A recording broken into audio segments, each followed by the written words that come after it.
बाबू 8 बजे रात के बेटा को बोला के ले गए गंगाराम धनजैया ने आरो लेबर कल के पहुँचाबे ला ना हुन्ने घुरले बाबू मेरा बेटा को मारी के मकई खेत में दे दिल के। अभी तक कोई पकड़े नहीं कोई नहीं अभी कौन बाबू एकोटा कौआ ने गेल छे बाबू पकड़ैला पुलिस दरोगा कोन जाय छे आते धमदा वाला टक वहु 80 टका खेने छे थाना में टका खेने छे बाबू पैसा खेला छे बाबू दरोगा।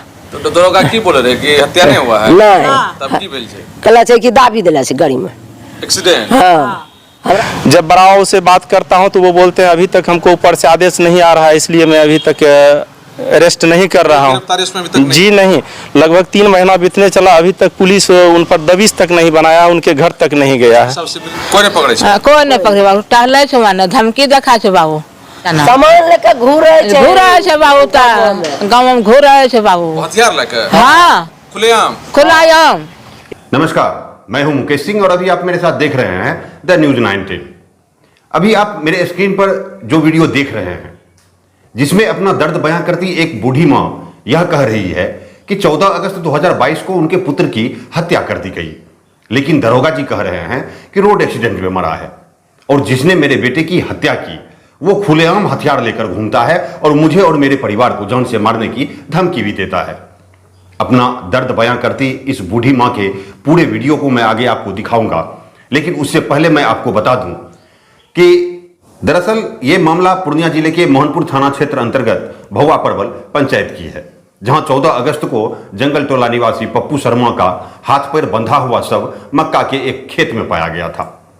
पप्पू शर्मा के शरीर और माथे पर कई जख्म के निशान भी थे, किंतु मोहनपुर थाने की पुलिस यह मानने को तैयार नहीं हुई कि पप्पू शर्मा की हत्या हुई है, बल्कि पुलिस यह कह रही है कि पप्पू शर्मा की मौत सड़क दुर्घटना में हुई है, इसे किसी ने मारा नहीं है। लेकिन जब पुलिस की इस कार्यशैली पर सवाल उठने लगे और जब मृतक के परिजनों ने दरोगा जी से सवाल किया कि यदि यह सड़क दुर्घटना है तो सब सड़क के किनारे से 300 फीट की दूरी पर मक्का के खेत में कैसे पहुंचा, सबका हाथ और पैर क्यों बंधा हुआ था। जब ऐसे सवाल पप्पू शर्मा के परिजनों ने किया तब जाकर थाना अध्यक्ष की नींद खुली और 3 दिन बाद यानी हत्या हुई 14 अगस्त को और हत्या का एफआईआर हुआ 17 अगस्त को और उस एफआईआर में परिजन के आरोप पर गांव के ही गंगाराम सिंह एवं धनंजय सिंह को आरोपी बनाया गया। लेकिन 3 महीने बीतने के बाद भी पुलिस हाथ पर हाथ रखकर बैठी है। अब तक हत्या के इस मामले को पुलिस सत्य भी साबित नहीं किया है, यानी सुपरविजन भी नहीं हुआ है और न ही पुलिस किसी आरोपी को गिरफ्तार कर पाई है। आज परिणाम है कि वो आरोपी हाथों में बंदूक लेकर आज खुलेआम घूम रहा है और मृतक के परिजन को उसी आरोपी द्वारा धमकाया भी जा रहा है जिसने पप्पू शर्मा की हत्या की। आज जब मृतक के परिजन इसकी शिकायत करने पूर्णिया एसपी के पास पहुंची तो वो भी छिप छिपा कर पहुंची थी। यहां परिजनों का आरोप है कि मोहनपुर पुलिस और धमधा पुलिस दोनों आरोपी से रुपया लेकर उसे बचा रही है और मेरे बेटे की हत्या को रोड एक्सीडेंट बताकर आरोपी को मदद करना चाह रही है। इन सब बातों को लेकर हालांकि पप्पू शर्मा की मां पूर्णिया के एसपी आमिर जावेद से मिली है और लिखित आवेदन देकर न्याय की गुहार भी लगाई है और एसपी से मिलने के बाद परिजन आश्वस्त भी हैं कि अब कोई कार्रवाई होगी। लेकिन मोहनपुर पुलिस की इस कार्यशैली के साथ साथ पूर्णिया पुलिस पर भी सवाल खड़ी हो गई कि आखिर पूर्णिया पुलिस हत्यारों और हत्यारोपी पर इतने मेहरबान क्यों रहते हैं। आखिर थाने में पीड़ित और फरियादी से ही रुपया क्यों ऐंठा जाता है। आखिर फरियादी को न्याय के लिए दर दर क्यों भटकना पड़ता है। आज हालात ऐसे बन गए हैं कि इनामी अपराधी खुलेआम घूम रहा है, हत्यारा सरेआम हथियार लहरा रहा है, हत्यारोपी रील्स बना रहा है और इन सब के बीच बारी बारी से पूर्णिया पुलिस निगरानी के गिरफ्त में फंसती जा रही है। जिस तरीके से एक के बाद एक पुलिसकर्मी निगरानी के हत्थे चढ़ रहा है, आए दिन जिस तरीके से घूस लेने का ऑडियो वायरल हो रहा है और आवेदन लेने के बदले घूस लेने का मामला सामने आ रहा है और इन सब के होते जिस प्रकार एसपी दयाशंकर पर निगरानी की कार्रवाई हुई उसके बाद जिस रफ्तार से पूर्णिया पुलिस की साख गिरी है वो कहीं ना कहीं पूर्णिया के नए एसपी आमिर जावेद के लिए भी चुनौती बन गई है कि ऐसे भ्रष्ट और लापरवाह पुलिसकर्मी से कैसे निपटेंगे नए एसपी और कैसे इस तरीके के मामले पर लगाम लगाते हैं, यह भी देखना दिलचस्प होगा। लेकिन पूर्णिया एसपी से उनके परिजन मिलने के बाद बाहर निकलकर इस संदर्भ में मीडिया के सामने जो कुछ बताया, अगर वह 100% सत्य है तो निसंदेह इस मामले में मोहनपुर पुलिस की कार्रवाई पर बहुत बड़ा सवाल खड़ा होता है, जिस पर पुलिस कप्तान को तुरंत कार्रवाई करनी चाहिए।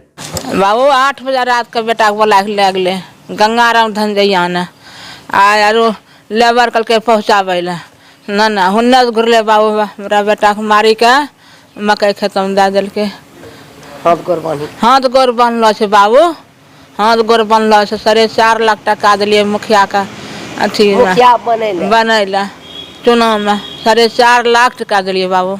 वहाँ पैसा मांगे बाबू हमरा बेटा के खतरनाक घर बनेतिए, वहाँ बेटा को हमरा मारने छे। तो ये पैसे मांगे में झगड़ा मिलेगी? हाँ धमकी और देना है? हाँ धमकी दै छे बाबू, चोरा के ले बाबू। अभी कौन चीज का धमकी दे? फेरो मारी देबो, केस नहीं जल्दी उठा नहीं तो मारी देबो, यहाँ के छे बाबू। पैसा बोल रहे नहीं मांगिए ना हाँ पैसा जो मांगल बाबू वही में बेटा को मारी दिल के हमरा, वही में कल के लेबर पहुँचा दे जल्दी से 8 बजे पहुँचा के बेटा खेबो नहीं करना रहे वहाँ घर में गले लेबर पहुँचा बेटा के मारिए दिल के मकई खेतों में घुराए में बाबू मार के घुराए में लेबर वहाँ पहुँचल के मारी दे। कहाँ मिले डेड बॉडी से लाश कहाँ मिले? मकई खेतों मकैया खेतों में।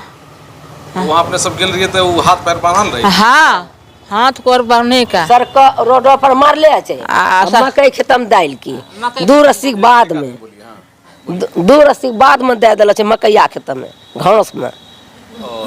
पुलिस में केस करने के ना? हाँ नहीं कर लेल के बाबू 4 कागज अथी चीरी दिल की, कल के लगता है कि वो सर लिखता है ऐसे, कल के कागज लिखी दिल चीरी फाड़ी हटा दिल की, पैसा खेला छे बाबू दरोगा। तो दरोगा की बोले रहे कि हत्या नहीं हुआ है? नहीं तब की भेल छे? कहला छे कि दाबी दिला छे गाड़ी में एक्सीडेंट। हाँ हमरा बाबू है ठोठ काटी दिले ना, भोंकी दिलके, हैस काटी दिला छे, उदार दिला छे, गोर हाथ बांधी दिला छे, ओकरे अनुंगी से ओकरे से गमसा से मारी का। एक्सीडेंट हेते त हाथ पर बंधा जेते के? वहाँ त अपने के बुझो केना करलके हैं, केस नहीं ली छे। सबके मारे में मुख्य रूप से के सब छे? गंगाराम लगला छे बोला का धनजय दोनों बदमाशी की धनजैया ढेरी आदमी मारे वाला। और पीछे पैसा के लेने रहे? पैसा देबे गंगाराम तो न लेने छे, गंगाराम पैसा लेने रहे के धनजैया ओ साथ। हाँ वो अभी की करे छे? हाँ वो वोट चुनाव लेला रहे। अच्छा हाँ चुनाव मुखिया बनले वही में चुनाव टका देने रहे। अब हम अपना घर पैसा मांगे मांगे में। अच्छा तो अभी गेल रही है एसपी साहब के यहाँ गेल रही है ना? एसपी साहब के यहाँ गेल रही है ना? हाँ तो की सब साहब के बोल रहे? सब कुछ कहलिए। की बोल रहे एसपी साहब?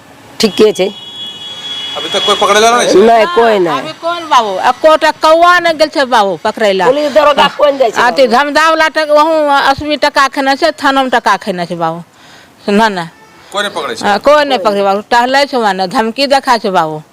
अपना संग धमकी दे रहल छे? तब धमकी देखा छे, चोरा की करल छे हम सब टेम्पू वाला मना कर दिलके। यहाँ आवे रही पूर्णिया टेम्पू वाला मना, जखनी बेटा मर्डर होले टेम्पू वाला मना कर दिलके ने ना। तो की कहे छे कहीं नहीं जाना है? ना कहीं नहीं जाना, सामान लेके घूरे छे बाबू, ता गाँव में घूरे छे बाबू हथियार लेके? हाँ खुलेआम पुलिस आर कुछ नहीं करे छे? कुछ ना, साफ सरपट ना। कौआ नहीं गेल छे, 3 महीना बेटा होले 14 तारीख भादो में अथी मर्डर होले छे, बेटा को मारने छे 15 अगस्त रे सुनिए ना। अब एक कौआ नहीं गेल छे बाबू ओकरा, हाँ एक ठो ना। तो अभी तक एक भी पुलिस ओकरा घर पर नहीं गेल छे? ना एको गो ना, एक ठो नहीं गेल छे बाबू पुलिस ने ना। तो पुलिस में जैसे ना पूछल कि कहाँ नहीं जा रहे हैं पकड़ने के लिए लोग? कल का मैं अभी धमदा से ऑर्डर नहीं दिया है, हम काहे पकड़ेगा। तो डीएसपी साहब का ऑर्डर नहीं मिला? हाँ ना, ऑर्डर मिलेगा तब पकड़ेंगे? हाँ यहाँ कल के। की नाम मिला अपने का? दुलिया मसमात के। अपना जो बच्चा की नाम रे पप्पू शर्मा पप्पू शर्मा हाँ। कते बिले भौआ परवल जंगल टोला कौन पंचायत से अपने का भौआ पंचायत तक नहीं छिके पंचायत भाग ले ना हाँ। अच्छा वो जो मुखिया बनल छे की नाम छी ओकर उषा देवी ओकर हस्बैंड के नाम बेटा के नाम ना ओकर पति के नाम वकील शर्मा वकील हाँ वकील सिंह वकील सिंह हाँ गोरहिच के बाबू वो बदमाश है मत हाँ गोरहिच के गोरही अच्छा आप मतलब क्या वजह है जो अभी तक गिरफ्तारी नहीं हुई है जी मैं पप्पू शर्मा का रिश्ते में बहनोई हूँ। 14 तारीख की रात में मुझे मोबाइल द्वारा सूचना मिली कि पप्पू शर्मा का हत्या हो गया है। मैं सुबह जब आया तो उनकी लाश पोस्टमार्टम में आई हुई थी। तब तक जानकारी जब मैं लिया कैसे क्या हुआ तो बताया गया कि पप्पू शर्मा से 4.5 लाख रुपया लिया था कुछ दिन पहले ही चुनाव के समय में, जो कि पप्पू शर्मा मेरे यहाँ भी गया था जब घर का वो काम शुरू कर रहे थे। तो बोले मेहमान जी कुछ रुपया दीजिए, घर का काम कर रहे हैं, ऐसे ऐसे रुपया जो है हम दिए हुए हैं मुखिया चुनाव में। उनको बोले थे कि जब घर बनाने लगेंगे तो दे दीजिएगा। तो अब जब घर बना रहे हैं तो उसको बोल दिए हैं आप दीजिए। तो हम भी उसको कुछ रुपया मदद किए हुए हैं घर बनाने में। तो उसके बाद जब इसकी जानकारी हमको मिली तो ऐसा पता चला कि लाश जो है रोड से लगभग 300 मीटर हट के उनकी हाथ और पांव लुंगी से पैरबंदी हुई और उन्हीं के गमछा से हाथ बंधा हुआ पाया गया, जिसका फोटोग्राफ्स और वीडियो वगैरह भी बनाया गया है जो संलग्न है। उसके बाद श्राद्ध कर्म में जब मतलब जिस दिन दाह संस्कार था, दाह संस्कार में भी फ़ोटो वगैरह लिया गया। जब एफआईआर के लिए गए, एफआईआर में जब गए तो वहाँ पर जो है 3 आवेदन बारी बारी से लिखा गया, लेकिन वहाँ के बड़ाओं का कहना हुआ कि ये गलत है, ये गलत है, इस तरह से वो हटवाते गए। अंतिम में चौथी बार जो आवेदन लिखा गया उन्हीं के निर्देशन में वो जैसा कहा वैसा लिखा गया। लिखने के बाद जो है वो उसके पहले भी पूछ रहे थे कि बोल रहे थे कि ये तो एक्सीडेंट का मामला है। मैंने भी उनसे पूछा वाराओं से कि ठीक है सर, यदि किसी की एक्सीडेंट हो जाए तो उसकी हाथ और पाँव कैसे बांधी जा सकती है और घटना स्थल से 300 मीटर की दूरी पर कैसे जा सकता है। तो वो बोले कि हाँ ये बात तो है। उसके बाद जो है एफआईआर लिया गया। एफआईआर लेने के बावजूद भी जो है श्राद्ध के रात में डीएसपी साहब आए हुए थे सुपरविज़न में। तो जब ये रुपये की चर्चा किए घर वाले तो बोले कि इतना रुपया आपके पास कहाँ से आया।